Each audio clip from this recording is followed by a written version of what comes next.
episode of Rugby with Pads. I'm your host, Sam, and I'm going to finish off the positional series by talking about defences. Now, would you believe this is a topic so complex? It's the third time I'm recording this just to get it right, because I think the nuances of this conversation, even though it's going to be relatively short, are really interesting. Now, I'm going to take a slightly different tack, and I'm going to suggest that you as a player, because defenses and special teams are just a collection of individuals, you as a player, unless you're playing IDP, obviously, are not going to have so much of an invested stake in one team and so you're at the whims of change. You're going to chop and change your lineup, and I think that's accepted in the fantasy football community. We draft them late, and we don't care about them too much. You know, we chop and change depending on maybe they've got a good lineup. You know, people don't carry more than one. You know, that's how it works.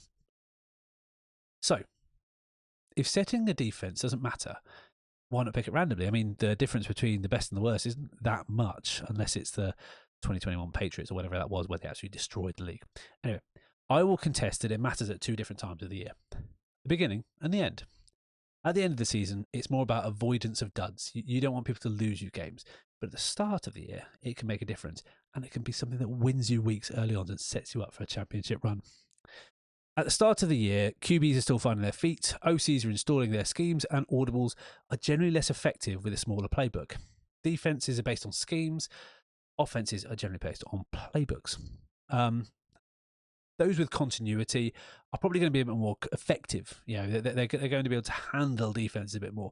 But a new QB, a new OC, or a new head coach, and you're going to want to target those guys with good defenses. Defense is largely reactive, responding in kind to what's going on, what looks they're given, and with limited offense, defense is often ahead at the start of the year. In weeks 1 to 4 last year, there were over 90 interceptions, with it dropping down by 10 in the following 4 weeks. Now, not a hugely significant number, we're talking about 11%, but when paired with an equivalent drop in sacks and double the defensive TDs in those first 4 weeks, you want to start off with a dominant defensive performance coming out of the draft. There's always a tried and tested team or two that have got that continuity, who've brought their players back, who have those stars, and I'd recommend a strategy of not leaving it to the last round of your draft. Now, we'll talk about drafting in the next couple of episodes, but maybe 1 or 2 rounds earlier, when you're taking flyers at players as well, just get ahead and get the team that you think has the optimal route for the first few games to get those interceptions, get those sacks, and potentially get those touchdowns as well.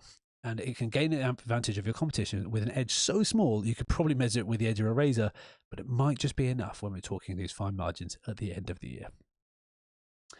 That's a lot. As I said, three times to try and record what is effectively a 3-minute episode.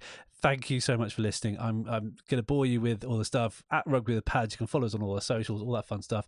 Want to support the pod? Little as £1, you can get some merch. www.rugbywithpads.com. If you want to support us non-financially, all that fun stuff, just like and share and, you know, tell everyone else. Anyway, thank you so much for listening. I've hoped you've enjoyed this series. We are going to be switching up soon and going to the preseason and drafting portion of the Fantasy Brain Dump. But if you like this, thank you so much. If you listened, thank you so much. And I will see you all very soon on the Virtual Gridiron.